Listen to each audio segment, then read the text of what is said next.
channel, hope you're doing well. So today we're going to be playing around with some water marbling, and this one is actually from the Lidl. It has marbling ink. I've never used this before. I've not even opened this. I got it as a gift from a friend, so thank you very much, Natasha. So let's just open up the box and use the fancy cutting thing.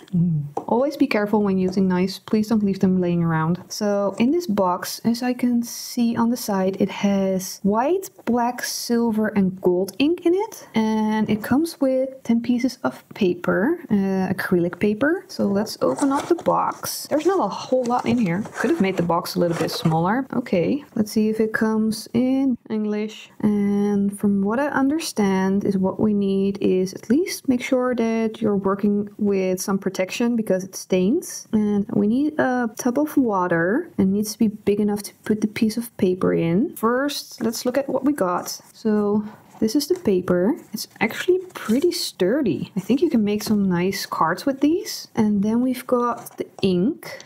Let's get this out. This side, and here we've got the ink, so 4 bottles, and as you can see it's probably not suitable for children. And this is the white. It's really, can you hear it? Really thin. Oh, this one needs a lot of shaky shake. Can you see all the pigment is on one side? So I'm going to be shaking this for a while. And then we've got the silver, same issue with the silver, and the black, it looks more mixed, so I'm going to give them a shake before I use them. But first we need to go and find a suitable container that will fit my paper in. So it also says you can use it on glass, on plastic, foam and wood. So I probably want to do some wooden coasters. Let's get a big tub of water and go from there. So I'm actually going to cut this in half. So I'm just going to find the center, 21. So that's 10 and a bit. So I'm working in centimeters. I find it easier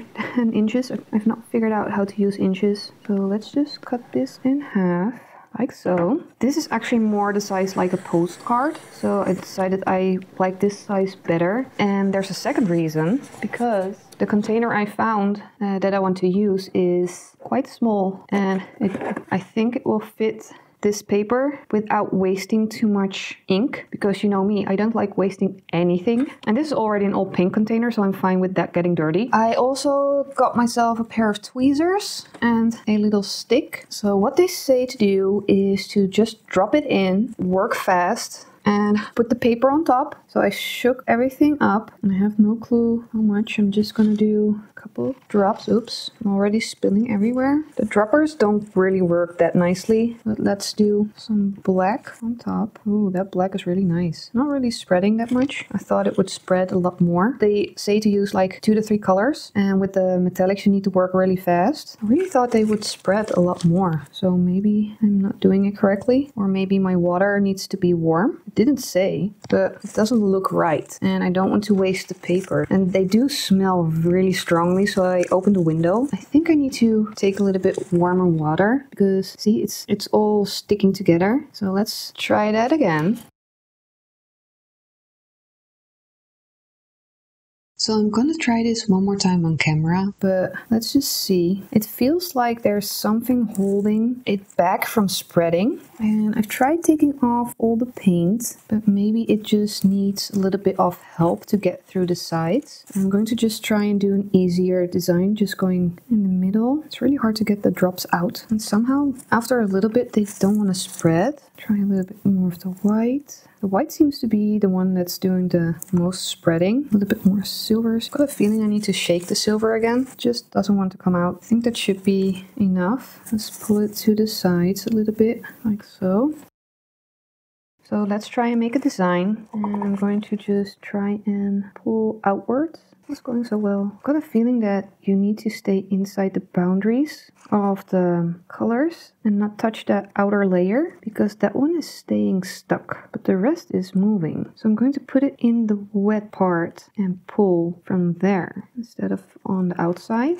I really want to try and get a little bit more of the silver in there. See if we can drop just a little bit more. I'm really sorry for blocking the view. But I've got the idea that it works best when you've got a layer of the ink going on top of each other instead of the ink going straight on the water.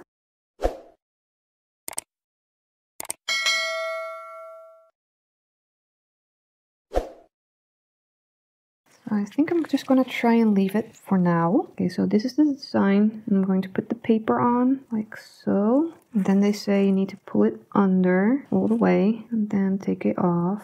I really feel like you need to take it under and then pull a lot of the paint around it to go away, because otherwise it's going to just get all messy on the back. And then take it off. And there you go. So it does work, just needs a little bit more practice before I go and try some coasters. But I'll show you these ones dry and we will try this again in the next video. So thank you for watching and I hope to see you in the next one.